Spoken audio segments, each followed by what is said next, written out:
That's not even a swear word. Just You don't can do feel it much better than that. yet. Well, I did work on a fruit and veg market, so I could go there, but let's not. I was like, okay, well, what would your mates say about you? And she was like, oh, they'd say I'm funny. They'd say I was intelligent. They'd say I was a baller. I can use my left and my right foot, like that, all of these things. And then I'm like, okay, and now let's think to when you're in flow, when you're playing football, what does that look like? And she looked at the piece of paper and she was like, all of those things. And she just, for the first time, was able to see in black and white her belief of I'm not enough was actual bullshit. And so that to me shows that we are breeding a culture of outcome. You know, my worth is whether we won or lost. I don't care whether you won or lost. I want to care how you showed up, whether you did the best that you did, the best that you could with the resources that you had, and that will be different depending on for. And we need to, as adults, be changing the narrative on that and asking the questions and calling people out when they say, you know, we won or we lost, and go, I didn't ask what the result was. Actually, you know, how did you go? All of a sudden, we were able to dissolve the fact that for her, she felt she had to get rid of the fear and self-doubt in order to start the thing.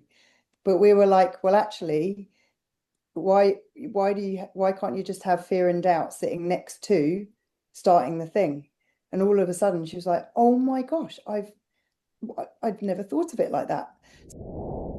Amount of adults that come on that course with beliefs about themselves, and they have stories of a teacher or a caregiver saying, you'll never do that. And if a case in point, if I think about sort of a personal experience from my son, at the age of 5, we went to a barbecue and we were over here in New Zealand, and a well-meaning dad said, what do you want to be when you grow up, Jack? And he said, I would go, right, I'm all in. So I would think of the scariest thing possible and I would do that thing. Because self-confidence, and a lot of kids actually just assume that self-confidence is something that you have. Oh, well, you're just really confident. It's all right for you. Oh, it's all right for you. You've always been confident. It's all right for you. You've always been selected. Well, no, it's because they're putting themselves in environments which.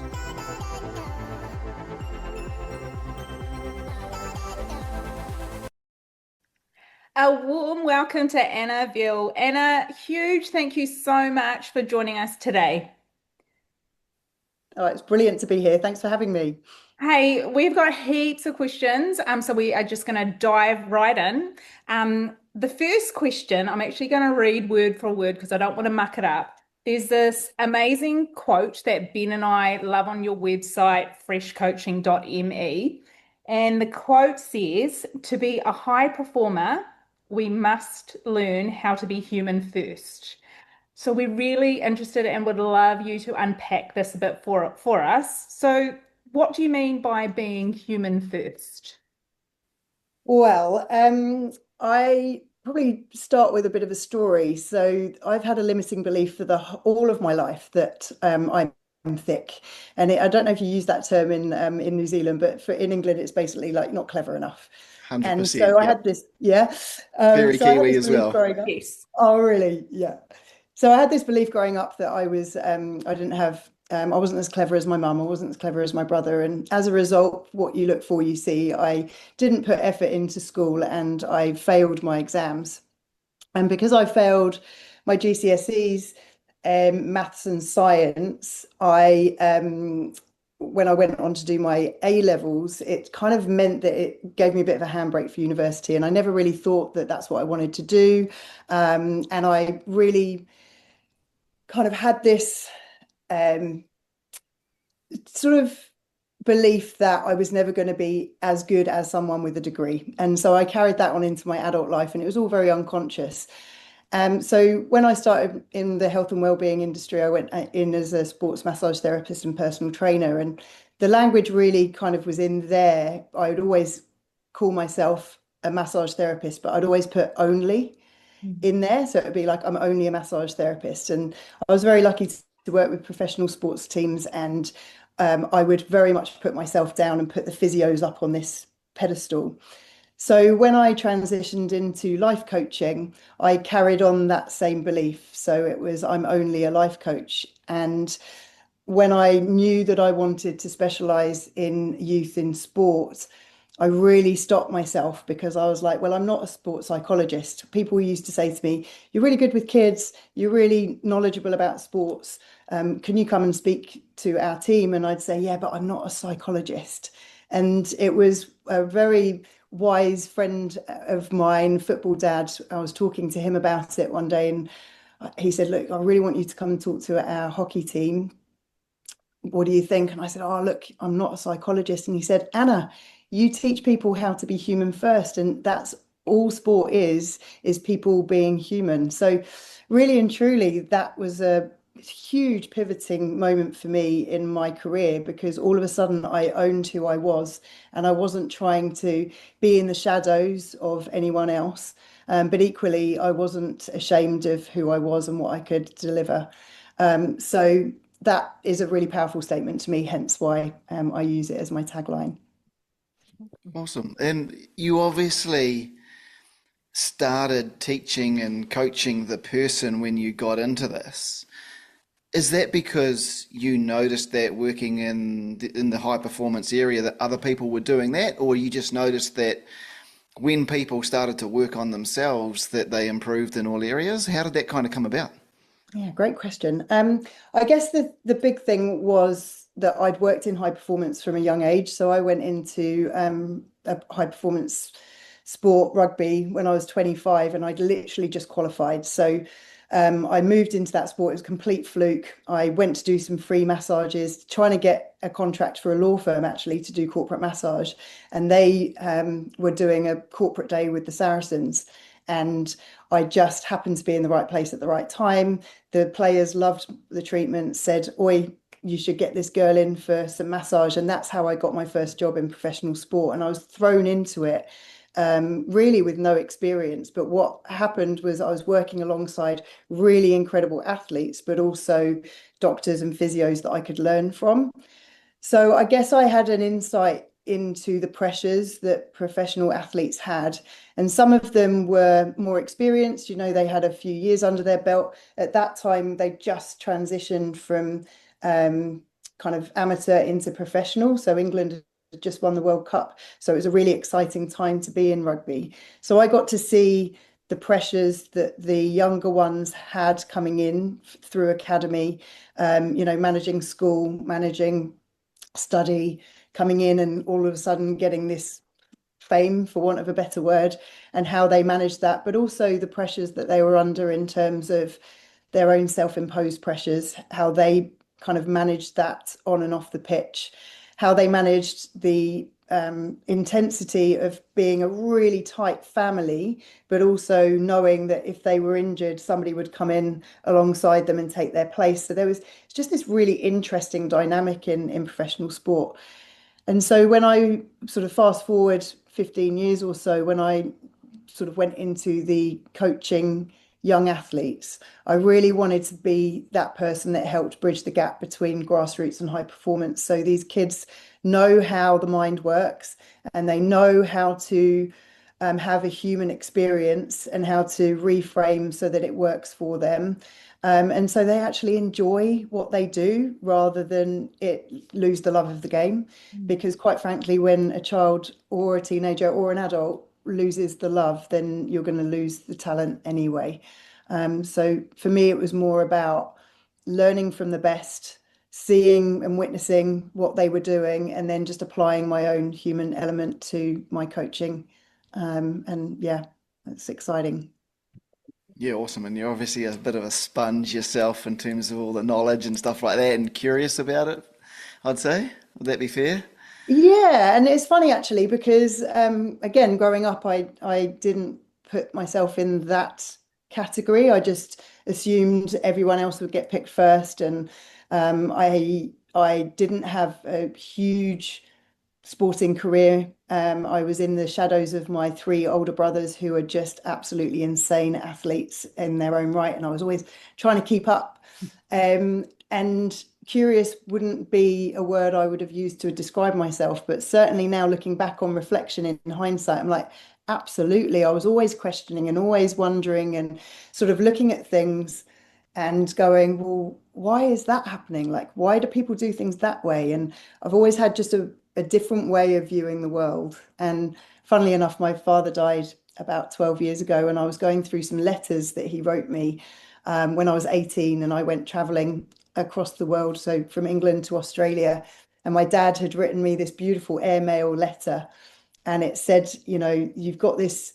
He said, you're wise beyond your years, and you're asking questions that people don't even think to ask, and you're only 18. And so I guess looking back, there were probably some signs that curiosity was there, but yeah, wouldn't have naturally seen it in myself if you'd asked me to describe It's myself. interesting though, right? Like I think until you find out what you really care about, your curiosity often isn't there. Yeah. And it's interesting because we've talked about the comparison and comparing yourself to others and that trap around that. And I can just hear it in your story there about comparing yourself to other people in your family, whereas actually you've got this incredible skill yourself that perhaps didn't come to light later.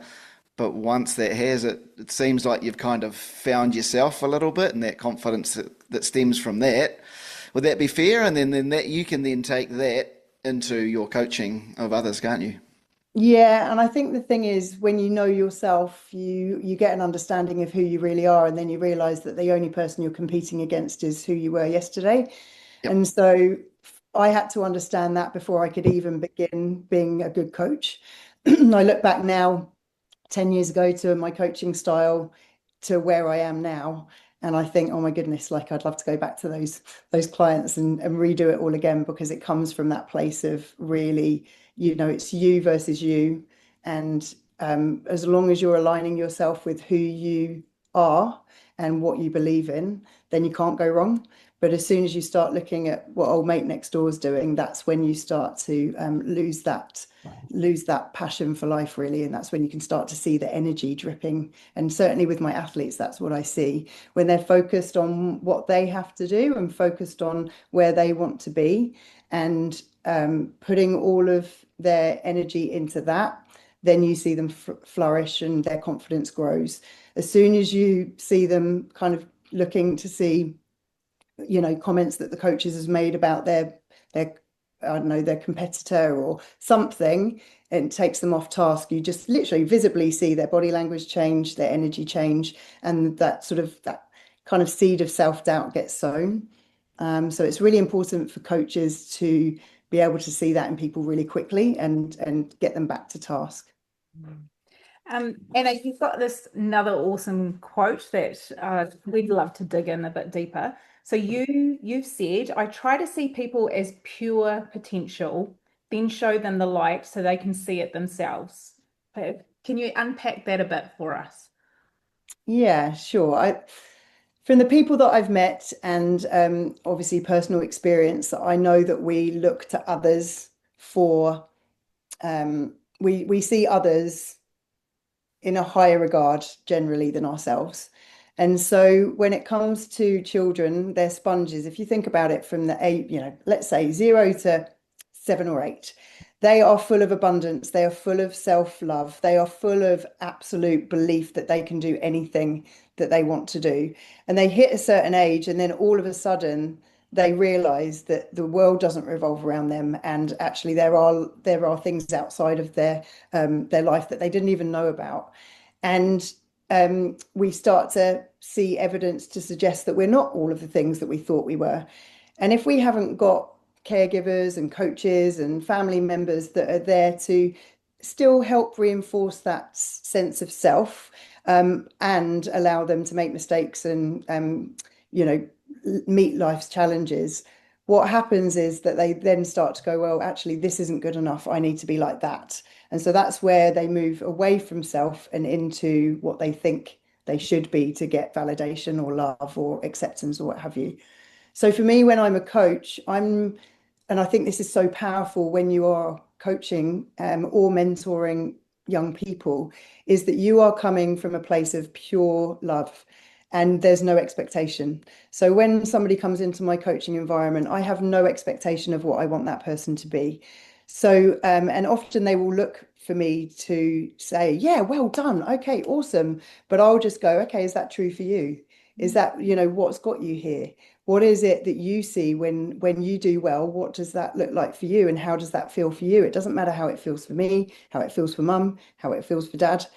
And so I think me shining a light on them is to be able to ask powerful questions, to be able to hold space where there is non-judgment, and for them to be able to see what they would have been able to see had they shone a mirror in their face when they were 5. So it's really to get them back to their true essence of who they really are. I love Um, that. yeah. And you mentioned in there about when you're young, and I think you are your true self when you haven't been through those experiences and things that have knocked you. And like, our son's playing the same football team, and my boy in that team has gone through that recently. He was the most enthusiastic kid in the world, the complete opposite of shyness growing up. Um, but in the last few years, we've seen a lot of that enthusiasm dampened, and you sort of see their light dampened a little bit too. And for Mm, someone to be able to bring that back is incredibly powerful. And he's working with Eric Panzer, who I know you've met, and doing yeah. similar things. And it's really exciting. I think what I'd ask is like, where do you start with someone who's at that sort of point? Is it purpose that you start with? What are you, is it values, who they are as a person? Do you try and get them to tap into who they were when they were younger and what matters? Like, how do you go about it, Anna? Well, the most important thing for me is building that rapport. And so I start at the level that they're at. So, a lot of work that I do is workshops. So you're building trust from that perspective. It's that voice that they recognize and they see. And often that will be do you want to go and see someone from mum and dad? And they'll go, oh yeah, that girl that came to the work that's done the workshops, I'll go see her. That would be cool. So first of all, it's creating that relationship, meeting them where they're at. So it's going to be very different for me meeting a 13-year-old than it is meeting an 18-year-old. So understanding what makes them tick, and getting to know them just on that basis. And then for me, it's really about like understanding why, if we're talking about it from the sporting context, understanding why it was that they chose the sport that they chose. What was it when they were in flow that they were, when they lose time, what does that look like for them? And then building a picture, and you can judge by their body language. When something lights them up, they'll start to lift their shoulders, they'll open their chest, they'll lean forward, their eyes will start sparkling. And it's like, okay, right, I've got them hooked then. So what is it about that is giving you that feeling? And then you kind of they'll describe all the bits and pieces, and then we'll go back the other way, and it's like, okay, well, how is that different to how you're feeling now? And they might just say, well, I just feel heavy, or I don't want to go to training anymore. Like everything's so serious. I'm like, and everything's just heavy. And then you go, right, okay, well, where's the mismatch between the two? So you've had that, you know what it feels like to be that. You're now saying you're here. Can you give me an understanding? Can you see any breadcrumbs as to like what might be the clues? And they'll go, well, yeah, I'm not sleeping, or I'm not eating, or I feel like often they won't say it's about their parents, but 90% of the time is about expectation that they feel the parents are putting on them. Now, whether or not that's true or not is a different matter, but it's the perception that I'm looking Yeah, for. start feeling it. And Yep. yeah. And so to answer your question, very different. But what I want to do is get into their feeling, like how they're feeling as quickly as I possibly can. And that's by building that rapport first. And then once they've built that trust, we can kind of work out, well, why is sport important to you? What else is important to you? And bringing in that element of fun, because really and truly, I feel, and I'm sure we'll get onto this later, but I really feel that we're professionalizing sport too early now, and we're all getting on a bandwagon. Like we celebrate it. I've got a girl that I've been working with for a couple of years now. She made it to the under-17 World Cup, and it's celebrated. So you're getting all this validation that that's the right thing to do, but actually, is it for our children? You know, I remember my first boyfriend playing rugby, and it was just he kicking a ball around in a park, and you know, the best thing was the local derby playing against the different team, and that's it where it stopped. And I do worry that we're celebrating high performance, and we're going to have a generation of kids that are burnt out and not playing the sport when they're 25. Yeah, Um, 100% right. And we want them playing for life. It should be Absolutely. absolutely joyous. You know, you should Yeah. be running around or hobbling around when you're Yeah. 80, hopefully, doing the Yeah. same thing. Yeah. And look, I think part of the problem is that you have academies and things like that, and parents are sold promises, whether it's true or not. But then within an academy, you're trying to provide something that's better. So then you're employing people. People are employed, trying to do a good job. And so they're trying to win because that's often the perception of I'm Mhm. doing a good job. Because if you're coaching a 10, 11, 12, 13 year old, and these kids are this age going into academies, you often don't see the win in terms of development until they're 16, 17, 18. And Mhm. people want to see it live in front of them, don't they? Yeah. And so they're then fighting for their job. And there's a lot of money involved, and it Yeah. gets really professional, and it gets so much less focused on the players themselves. And I think that's one of the biggest worries. Yeah, absolutely. I mean, case in point, I did a workshop. We had an event on Friday night, and there were probably 40, 30 to 40 young girl players, sort of from the age of probably 7 all the way up to 18. And and the parents were there as well. And I said, put your hand up if when someone asks you how you went at the weekend, your first response is I won or I lost. And everyone put their hand up. And so that to me shows that we are breeding a culture of outcome. You know, my worth is whether we won or lost. I don't care whether you won or lost. I want to care how you showed up, whether you did the best that you did, the best that you could with the resources that you had. And that will be different depending on, for females, the time of the month, how much sleep you've got, whether they had a argument with their boyfriend, you know, and for males it's kind of a little bit more balanced, but maybe not, you know, there's different factors that go on for them. And we need to, as adults, be changing the narrative on that and asking the questions and calling people out when they say, you know, we won or we lost, and go, I didn't ask what the result was. Actually, you know, how did you go? Did you meet yourself to the standard that you set for yourself this morning? Oh, well, yeah, I made a couple of good tackles, and yeah, I dropped my mistake, and I didn't, you know, throw the cricket bat when I got called out, and I didn't go up to the ref and get in his face. Okay, cool, awesome. It's showing that they're able to manage their emotions. They're emotionally intelligent. They've set themselves some little micro goals. They're intrinsically motivated, and that their self-worth is not being put on the sport that they've chosen to play, which is super, super important for our kids. Mm. And so, like, I think you're 100% right. That I also think there are some key people around kids, right? And there's that kind of triangle, I guess. You've got the child themselves, and then within the sporting realm, you've got the parents and the coach, right? Yeah. And often a lot of our kids are not in high performance. Some are, you know, there's more and more academies becoming prevalent, but a lot of the time it's a single coach, or it's a coach with maybe a supportive parent or something like that. Mhm. If we talk around some of those roles, are our coaches focusing enough on individuals? I mean, I can only talk for the coaches that I know, and the ones I know, I think like attracts like, and they are very player focused, Yeah, cool. and they reinforce that the win is just the cherry on the top. Um, I think coaches are under increasing pressure, like you say, to get the wins, to justify their jobs, all of the things to Yep. justify the thousands of dollars in some cases that people pay.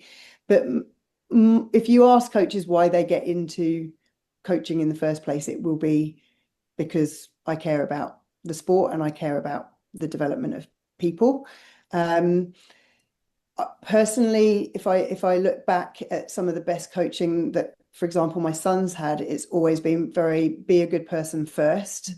Yep. And those values are really instilled.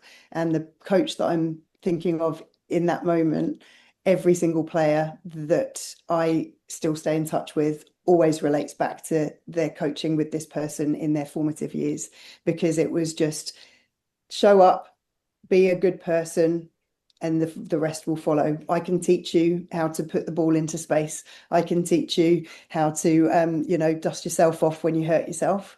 But if you're I don't know if we're allowed to swear here, but if you're a dick, Go for then it. you know. That's not even a swear um, word. just You don't can be do a much dick. better than that. Well, I did work on a fruit and veg market, so I could go there, but let's not.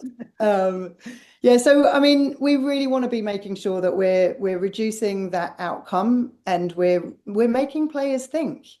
Like the client I had earlier today, I was asking him questions and he had to think, he was confused.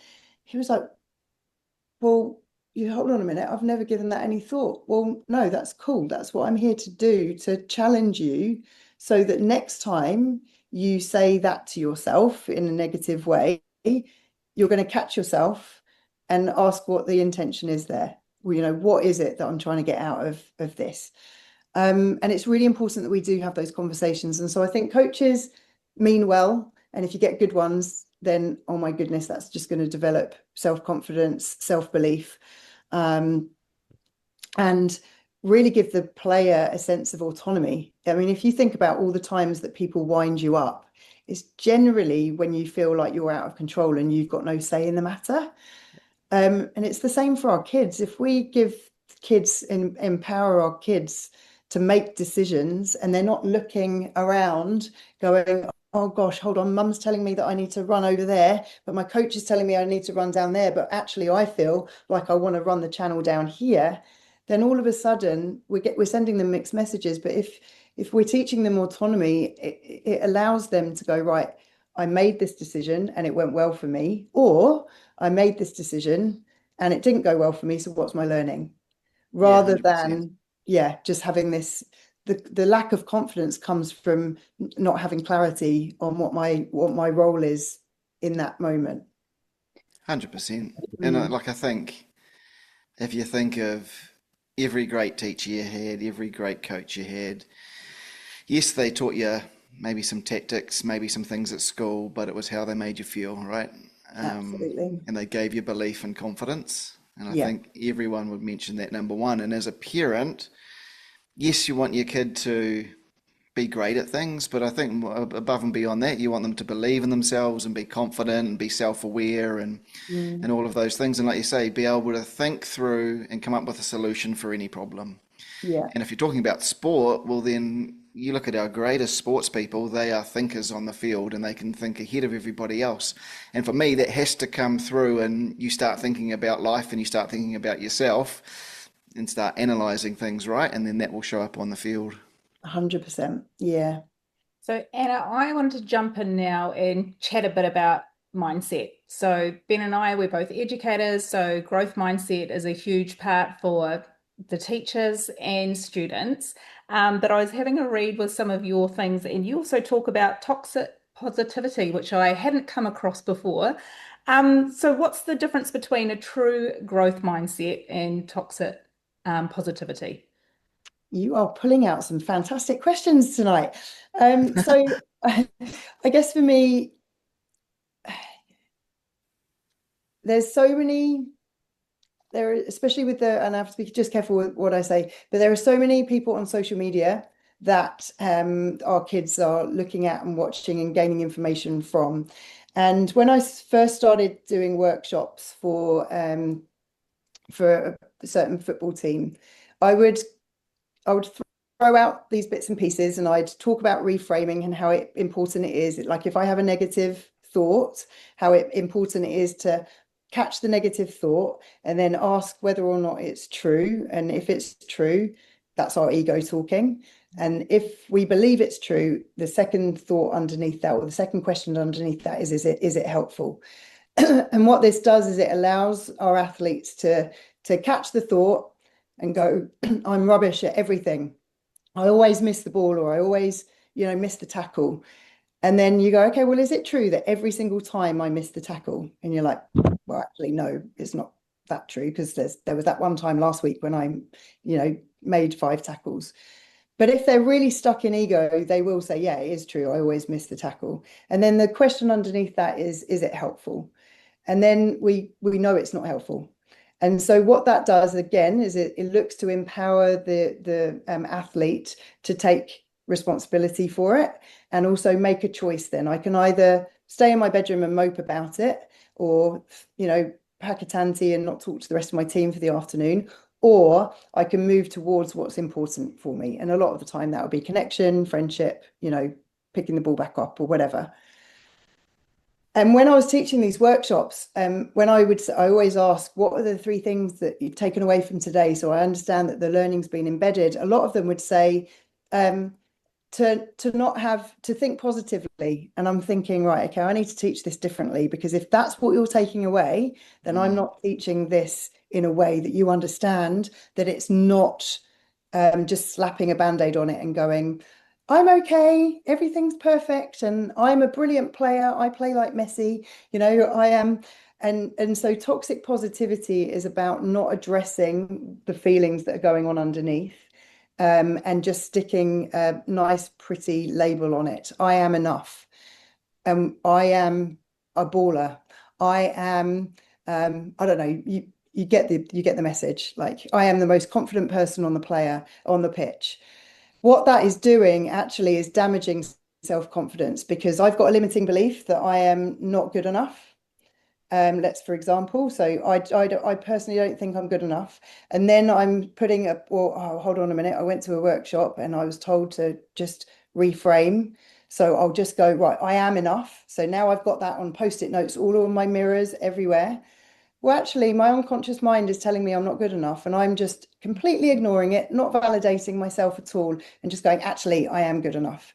So what we're doing is fostering this distrust between my conscious mind and my unconscious mind. So that's toxic positivity. So we're not dealing with the belief that sits underneath it. So growth mindset will be, okay, I'm not feeling enough. Where's the evidence to suggest that I'm not enough? And they might go, I missed all the tackles or whatever. And then we're like, okay, well, is it true? Is it helpful? And then we take committed action that leans towards their values. And then we go searching for evidence to suggest that they are enough. And I had this with one of my clients who she's an exceptional player, but she is an incredible human being, and she was putting a whole heap of pressure on herself and really not enjoying her sport.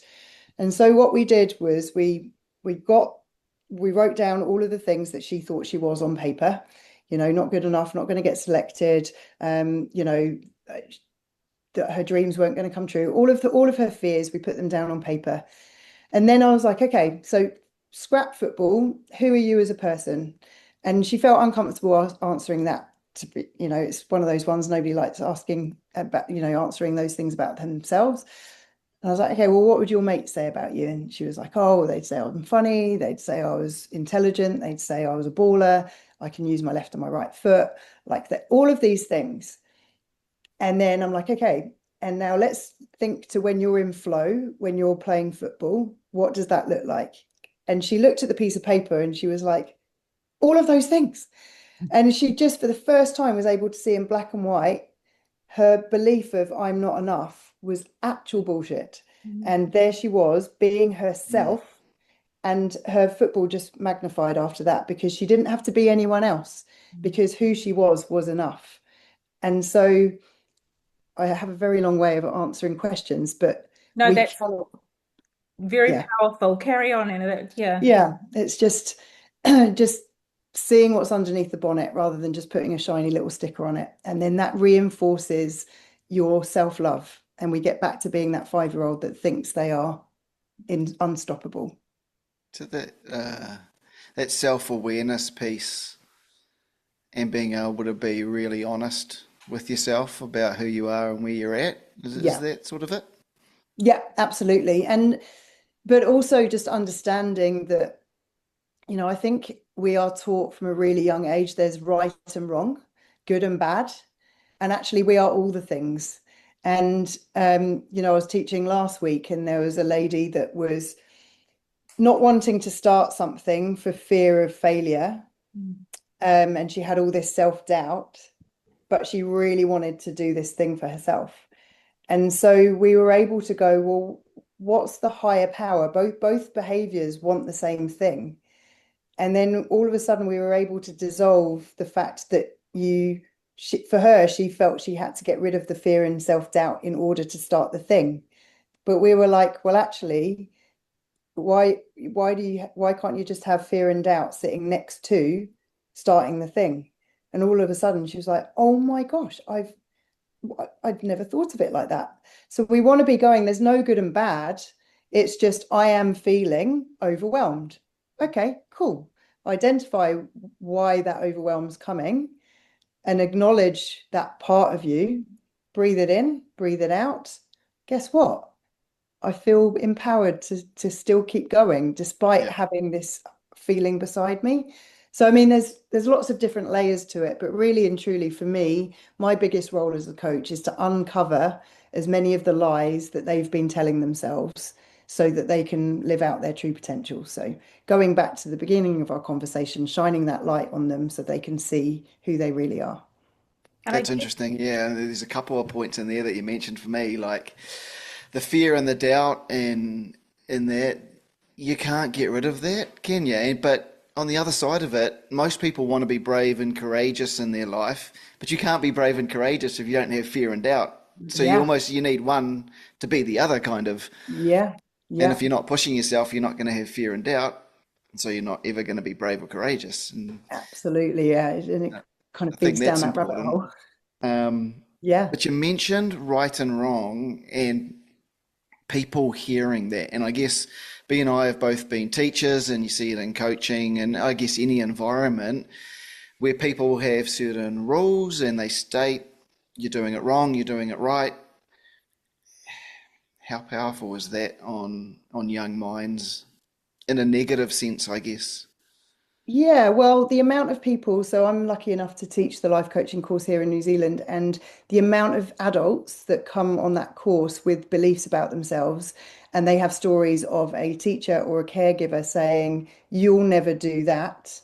And if a case in point, if I think about sort of a personal experience from my son, at the age of 5, we went to a barbecue and we were over here in New Zealand, and a well-meaning dad said, "What do you want to be when you grow up, Jack?" And he said, "Oh, I want to be a footballer." And straight away, no, like not even a hesitation, the dad says, "Well, you're never going to do that. So, like, what do you really want to be?" And I said, "Well, hold on. Someone needs to be the next David Beckham. And so why not Jack?" Now, some people might say, well, Anna, you're setting him up to fail. All I'm doing is going, if the kid wants to do something, then go for it. And we will do everything in our power to help support that belief. And if he makes it or not, it will be based on the fact, it will never be based on the fact that you didn't give it a good shot, Yep, you know? 100%. And it comes from a place of integrity. And I think as teachers, we have and coaches, we have our power, our words are so powerful, and we have to be so careful because, yeah, more often than not, I see people saying, so and so said that to me, and I believed them. mm, And that's half the game, isn't it? Selling Yeah, that belief that yeah, you can do it. It's not going to be easy, no, and you're going to have to work bloody hard at it, whatever your goal is. But yeah, you can do it. yeah, If other people can do it, why can't you? yeah, and I think also, in that context, right, 0.11% of people become footballers, right? Yep. But if you're talking about like building habits and building belief, we're not saying, yes, Jack, you're going to go and score 100 goals for Arsenal. We're saying if that's what you want to be, what's the behaviors of somebody who wants that? How can you weave that into those disciplines and those behaviors into your life? And how can you have fun doing the thing that you love the most?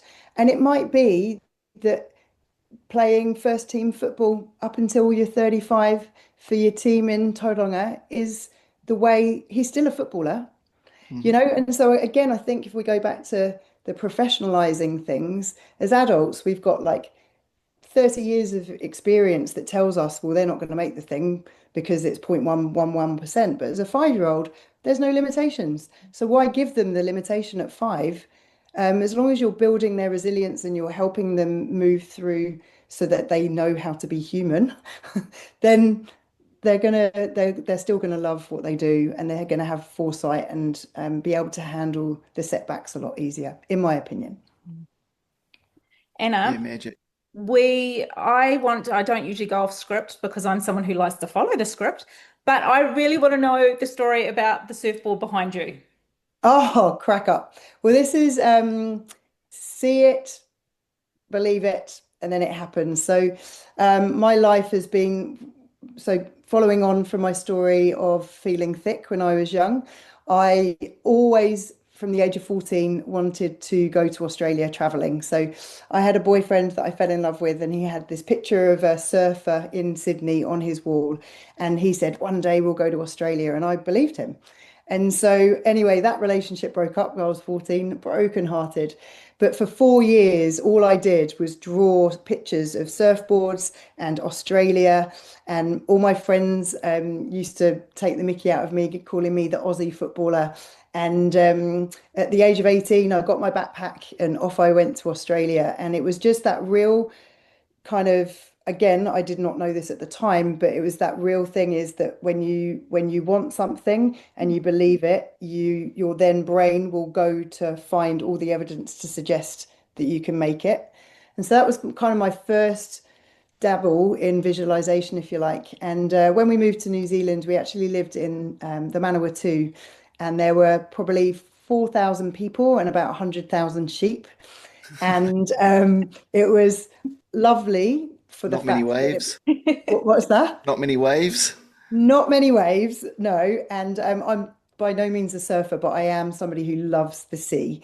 And we moved to Dannyburg so that Greg could have some time with his family. He'd been away for a long time, but I knew that I did not want to live there for a long time. So anyway, one birthday, we all went out for dinner, a group of friends, and I sort of whispered to my friend, I've just bought a surfboard, and she started laughing, and I was like, but don't tell Greg. And then Greg's got supersonic ears, so he then says, what have you spent your money on now? And I said, oh, I've just bought a surfboard.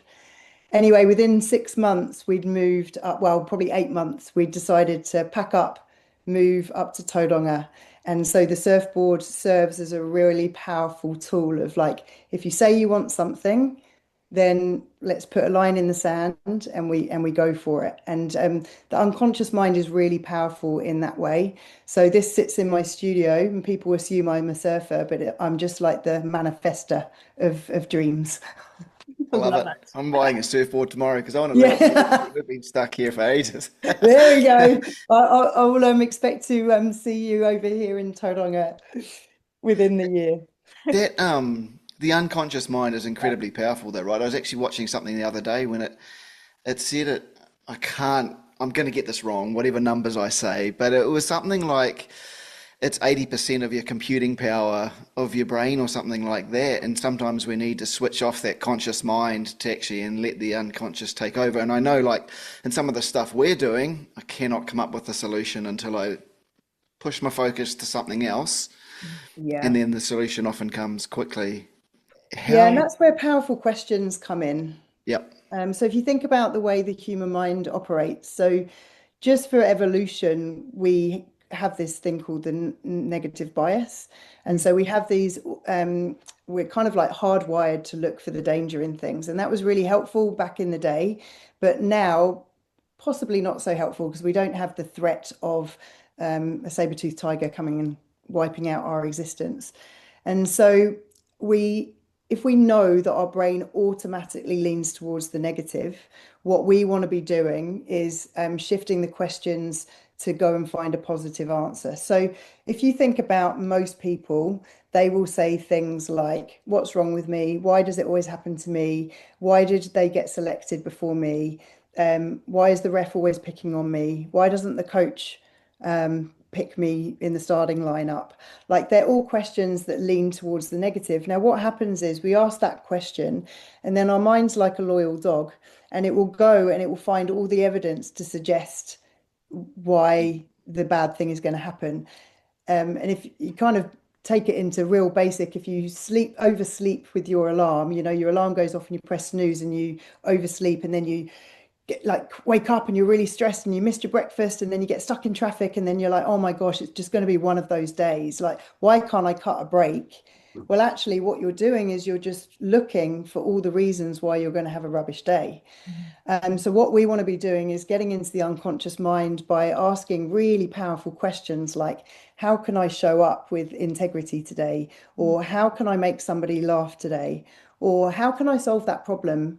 Because I want to be the next Between Two Beers podcast. How can I become that?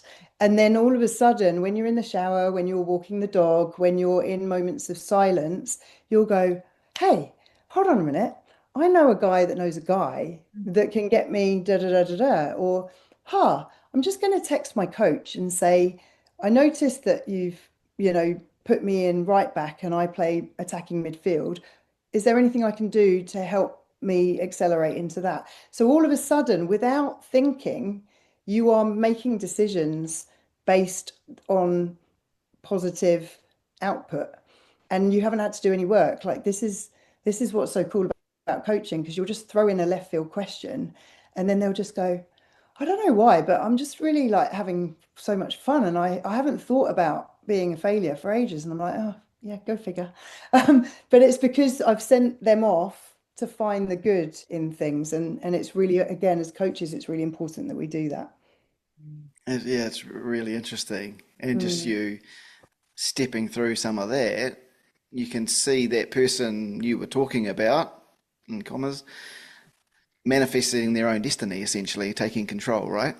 absolutely. Yeah. So we've got these really deep grooves of the mind, and for the younger listeners, they probably don't remember the record player, but if you think about the record, and our mind is like those deep grooves, and so we are what we repeatedly think. So for years and years, decades and decades, I believed I was thick, and so everything, the world just showed me all the reasons to believe that. And then as soon as I flicked that switch, all of a sudden the way I showed up in my business changed, the way I presented myself to clubs and athletes changed, and literally life has gone on to a whole new trajectory. And it's because instead of having that deep groove of the mind, I've now caught it. Every time I get the thought, I catch it. Is it true? Is it helpful?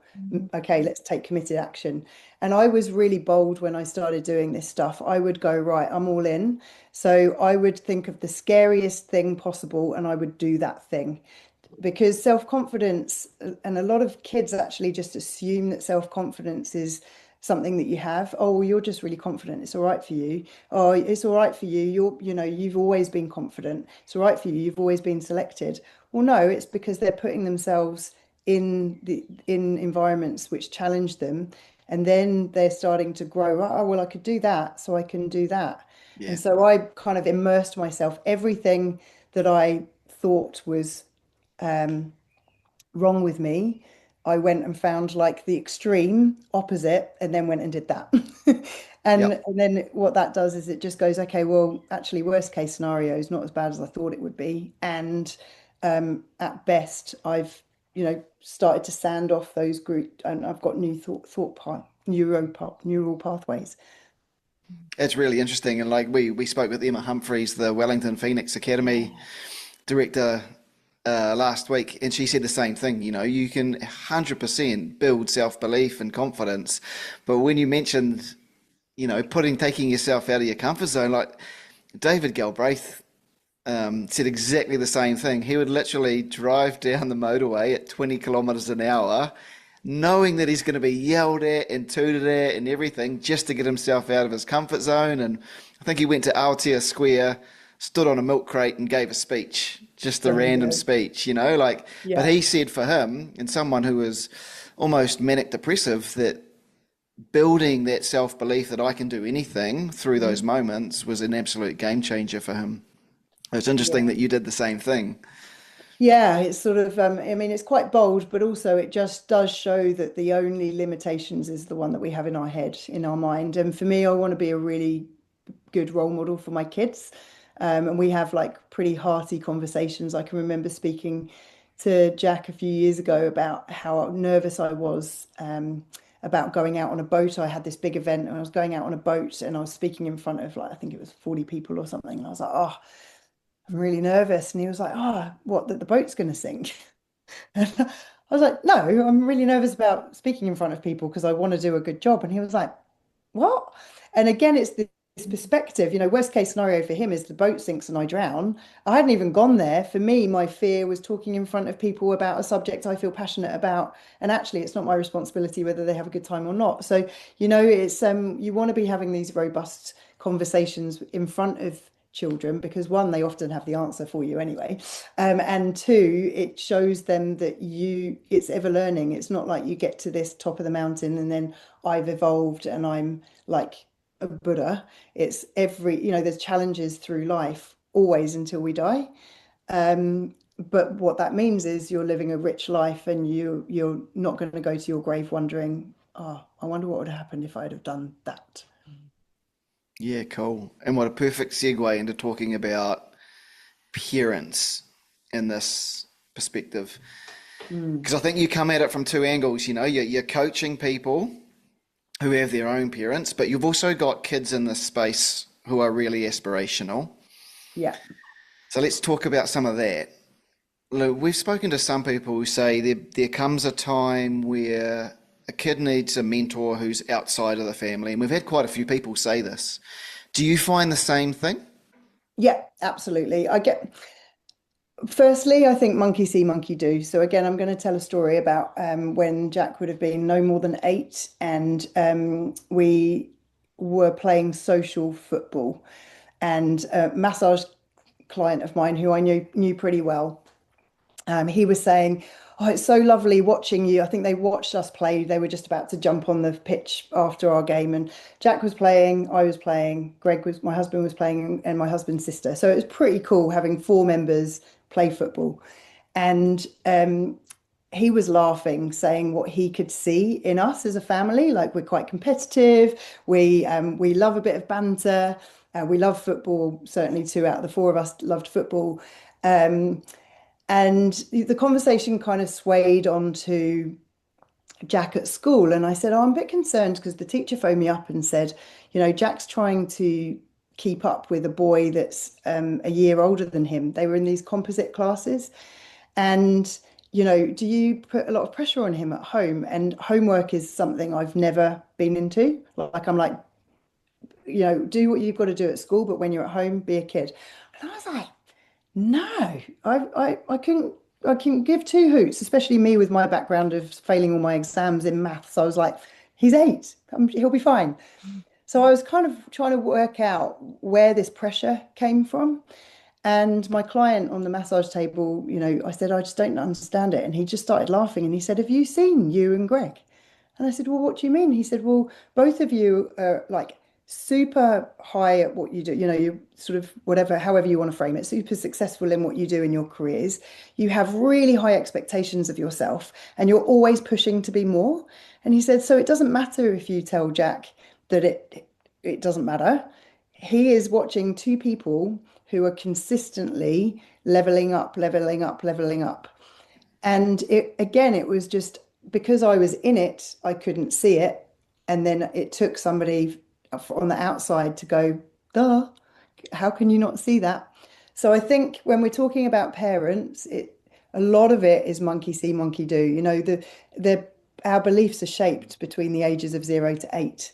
Yep. And so therefore, every roll of the eye, every breath inhale, every kind of turned shoulder or quietened little whisper, it might not have anything to do with them. You might have just had a bad day. In my case, my father had just died. I was living on the other side of the world. I was grieving massively, but my children will have internalized that as something that they did. My daughter in particular. So I only have to take a sigh, like breathe a sigh out, and my daughter straight away will be like, you okay? I'm like, yeah, it's just my hormones. Yeah. So we have to understand there's that piece in the parenting game is that it doesn't matter what we say to them. Oh, darling, don't worry about it. It's the winning. It's the taking part, not the winning. if they're seeing that as adults we're aspiring for more, they're going to assume that that's the benchmark. And, us talking about unconscious mind, that's all unconscious. Yeah. So we want to be having really healthy conversations with our children from a young age, going, mum's feeling a bit tired at the moment. If she size, it's got absolutely nothing to do with you and everything to do with the fact that she's working really hard. And so it's like the kids' self-esteem stays intact. They are not making anything mean more than it needs to. And then mum can still have a day where she's feeling knackered. Um, but then I guess the other part is that I haven't met a parent yet that doesn't want the best for their children.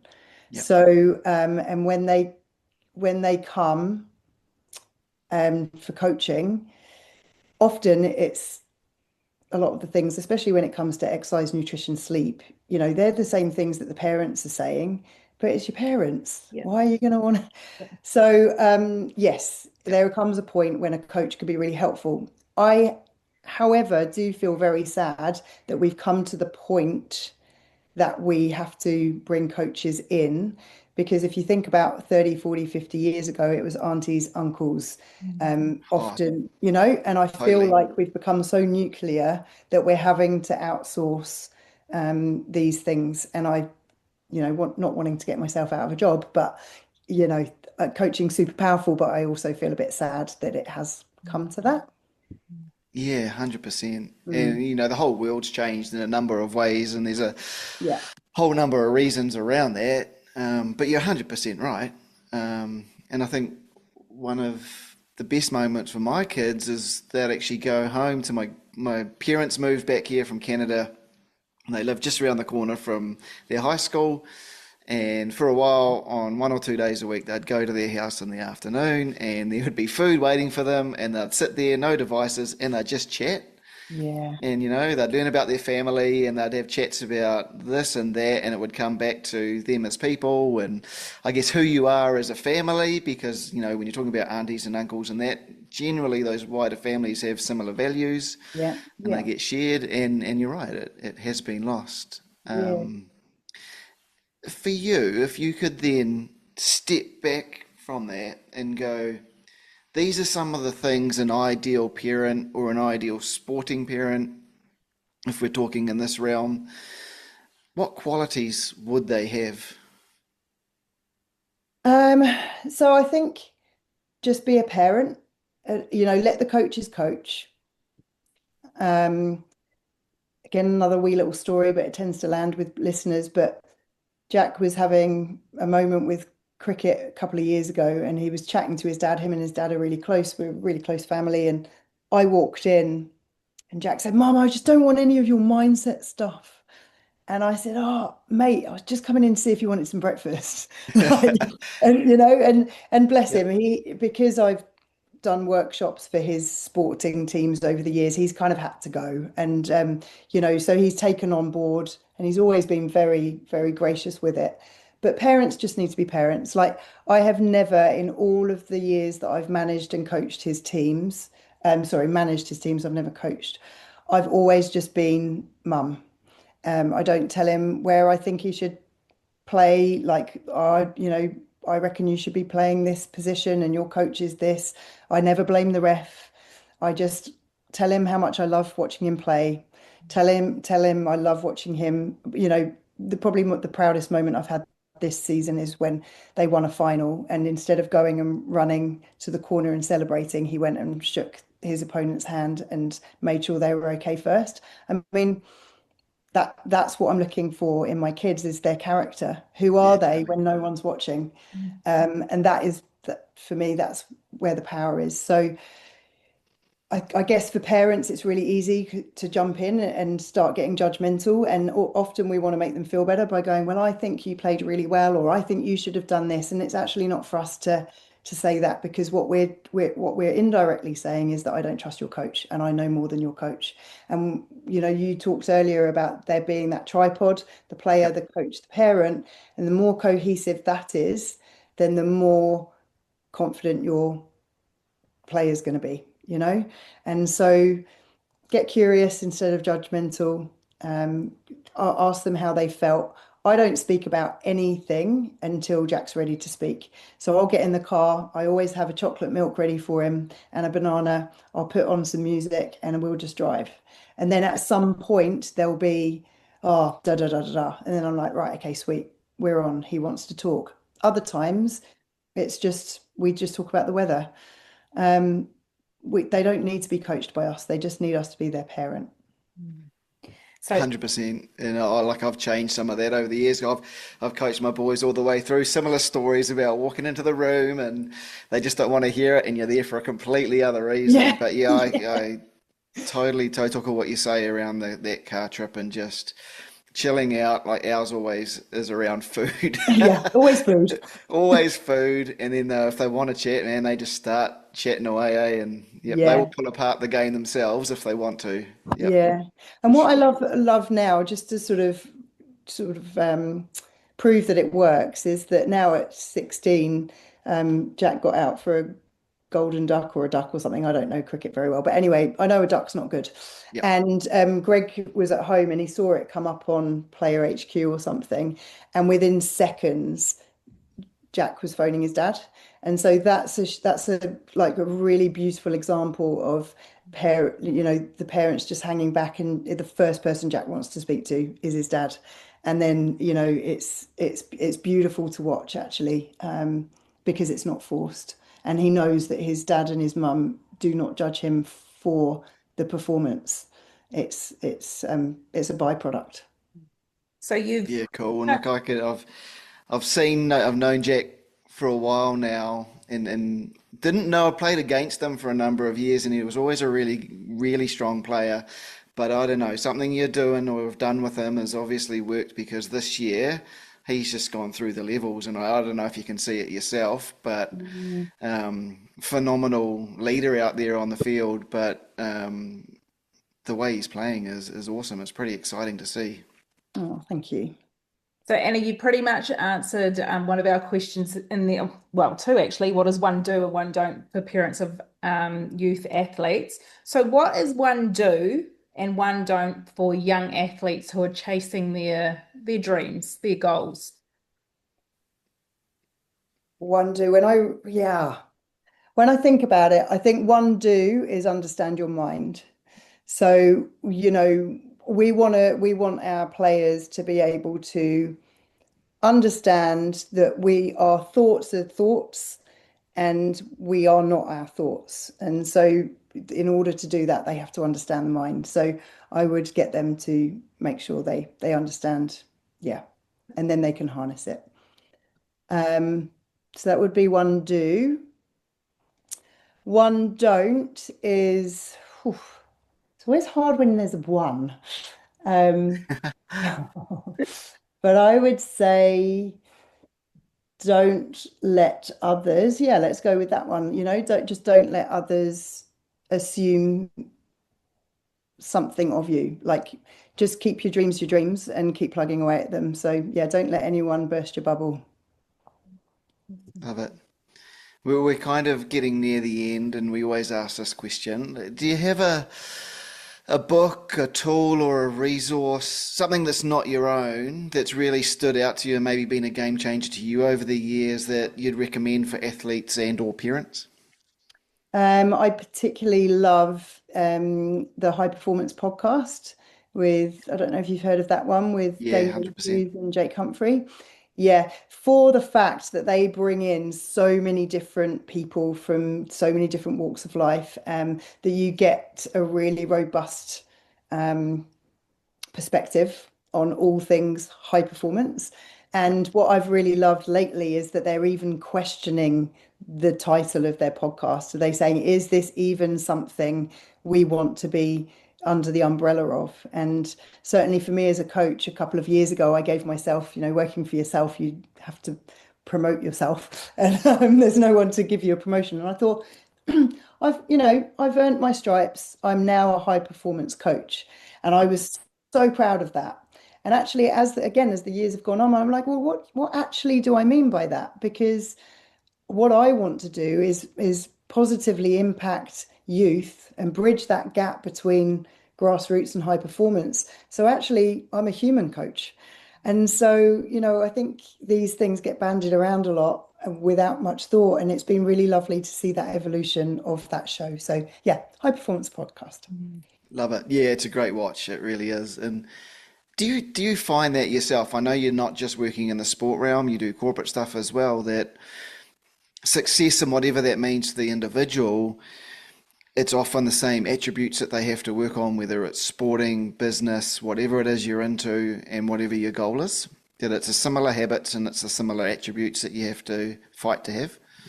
Yeah, absolutely. I think that's probably why when I'm working in corporate, and so men and youth are my kind of niche, I suppose, if you for want of a better word, but um it's really interesting the similarities between sport and business.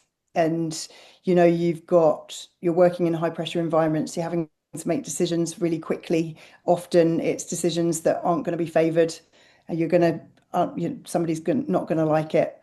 The people that I see often have high expectations of themselves, and therefore that comes with a little bit of resistance to life because they're never happy. I do the thing, they're always looking forward, and so they forget all of the incredible things that they've done to get there because they're always looking for the next thing. So there are some huge crossovers. But in terms of habits and behaviors, I haven't met anyone yet that hasn't had to look at the holistic approach of mindset, exercise, nutrition, sleep. If you want to be somebody who's got clarity, who's focused, who can make decisions quickly, who can have fun, you've got to be getting the foundations right first. So that's again probably another sort of crossover. Yeah, love it. And finally, Anna, where can our listeners, people who are tuning in, where can they learn more about you? So probably the best place to go is my website, which is freshcoaching.me. 2026 is exciting. It's launching the athlete development side untapped. So that will be coming to fruition early 2026. But freshcoaching.me's got all my bits on there for now. Yeah. Brilliant. Anna, absolutely love chatting to you. Like on the sideline of the football was great, but awesome to be able to sit down for an hour or so with you and just really dive into some of the things you're doing. And I just love your outlook on this and how it's all about people first and helping them identify who they really are before you look at what they're trying to do. I think that's so important. Love what you're doing. Keep it up, and can't wait to hear more about, is it Athletes Untapped? Yeah, so it's just called Untapped, but yeah, it's the Tapped. athlete development. So yeah, really helping 13 to 18-year-olds get to know themselves better so they can do what they love. Brilliant. We'll have to have you on next year to tell us all about it. Awesome. Thank you so much for your time. It's been such a pleasure. Thank you. Thanks, Anna. Cheers.